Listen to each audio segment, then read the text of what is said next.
আসসালামু আলাইকুম ভিউয়ার্স, চলে আসলাম জুকিনির আরও একটি নতুন রেসিপি নিয়ে। এই রেসিপিটির জন্য যেটা লাগবে সেটা হচ্ছে আমি 2টা জুকিনি নিয়ে নিয়েছি। তারপর আমি জাস্ট সবুজ অংশটা, উপরে যে খোসাটা, সেটাকে একটু গ্রেট করে নিচ্ছি। অংশটাকে আমরা ব্যবহার করব না, পরবর্তীতে এই অংশটা আমরা অন্য কোনো কাজে ব্যবহার করতে পারি। এই অংশ। তারপর আমি নিয়ে নিয়েছি একটা আলু। আলুটাকেও আমি গ্রেট করে নিচ্ছি।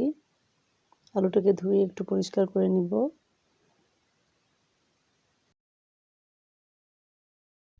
এবার গ্রেট করে রাখা আলুটা আমি একটা বোলে নিয়ে নিচ্ছি, আর এর মধ্যে দিয়ে দিব 2 টেবিল চামচ চালের গুঁড়ো।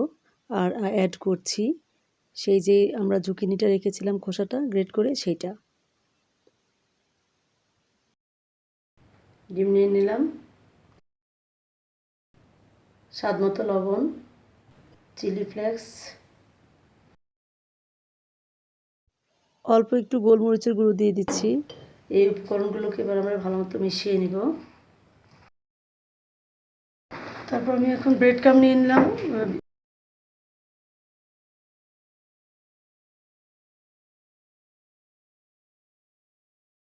তারপর আমি এটাকে আলতো হাতে একটু ব্রেড ক্রাম্ব দিয়ে কোট করে নেব।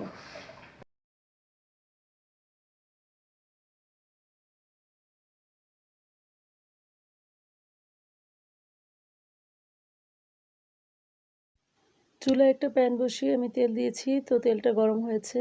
এরপর আমি কাবাবগুলো দিয়ে দিচ্ছি।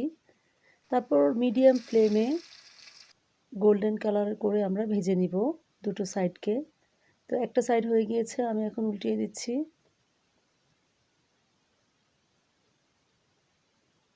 হয়ে গিয়েছে, তো আমি এখন তুলে নিচ্ছি।